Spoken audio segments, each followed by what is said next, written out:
Hello everyone. आज हम बात करेंगे ब्लैक फंगस यानी कि म्यूकोमाइकोसिस के बारे में। आजकल मीडिया न्यूज़ में बहुत सुनने को मिल रहा है ब्लैक फंगस के बारे में। जो पेशेंट्स कोरोना से ठीक हो रहे हैं लेकिन उनके बाद उन्हें ब्लैक फंगस की बीमारी हो रही है। ब्लैक फंगस का साइंटिफिक नेम म्यूकर होता है और इससे जो बीमारी होती है उसको म्यूकोमाइकोसिस बोलते हैं। अब इसको ब्लैक फंगस क्यों बोलते हैं?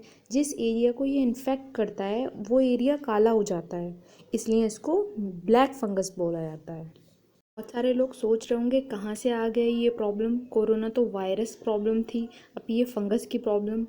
तो मैं आपको बताती हूँ ब्लैक फंगस क्या है। ब्लैक फंगस जो है वो एक अपॉर्चुनिटिक इन्फेक्शन है। अपॉर्चुनिटिक इन्फेक्शन का मतलब होता है जब आपके अंदर इम्यूनिटी कम होगी, जब आपकी बॉडी के अंदर ताकत कम होगी तो ब्लैक फंगस होने के चांसेस बढ़ जाते हैं।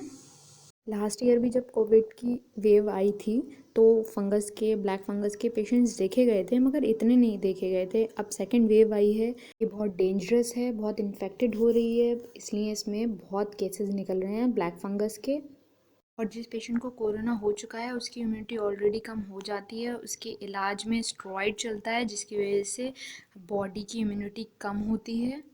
किसी इंसान को कोरोना हो चुका है, वो ठीक हो चुका है, उसके बाद में भी उसका कोई ट्रांसप्लांट हो चुका है या उसको HIV, एड्स या डायबिटिक हाइपरटेंशन, इन सब चीज़ों का, या लंबे टाइम से उसकी स्टेरॉइड चल रही थी, इन सब चीज़ों से उसकी इम्यूनिटी बहुत बहुत कम हो जाती है। तो ऐसे लोगों को ब्लैक फंगस होने के बहुत ज़्यादा चांसेस हैं। और अगर आप एक एडल्ट हैं, हेल्दी डाइट लेते हैं, आपकी इम्यूनिटी अच्छी है, आपको कोरोना होकर ठीक हो चुका है, रिकवर हो चुके हैं, तो आपको म्यूकोमाइकोसिस होने के चांसेस बहुत कम हैं। मैं आपको बताती हूँ ब्लैक फंगस के सिम्टम्स क्या हैं, या आपको ऐसा लगे तो आप अपने डॉक्टर के पास तुरंत जाएं।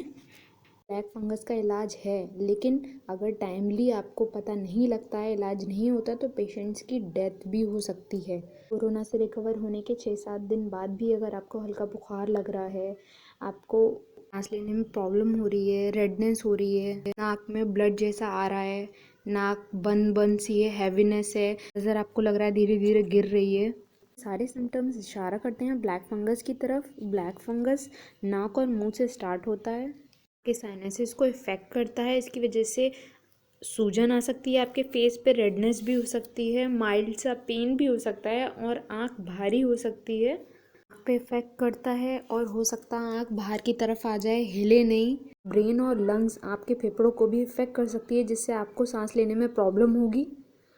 तो अगर आपको ऐसी कोई भी प्रॉब्लम लगती है तो एक ENT वाले डॉक्टर और एक आई डॉक्टर को ज़रूर, डॉक्टर डायग्नोस करके आपको बताएंगे कि आपको ब्लैक फंगस है या नहीं। उसके लिए वो आपको MRI, CT scan, nasal endoscopy, swab test, ये सारे टेस्ट करेंगे और देख के बताएंगे कि आपको ब्लैक फंगस है या नहीं।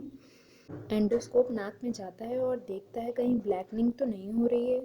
अगर इससे भी क्लियर नहीं होता तो वो आपकी बायोप्सी कराएंगे, जिससे कि बॉडी में एक छोटा सा टिश्यू कट करके निकाल लिया जाता है और उसको माइक्रोस्कोप से देखा जाता है कि ब्लैक फंगस तो नहीं है। ट्रीटमेंट में सबसे पहले फंगस वाले एरिया को निकाल लिया जाता है, वो हिस्सा जो काला हो गया होता है, जो सड़ गया है, वो हमारे किसी काम का नहीं है, उसको हम निकाल देंगे, हटा देंगे, और आसपास के एरिया में कोई पार्टिकल ना रह जाए इसलिए हम एंटी फंगल दवाइयाँ चलाएंगे।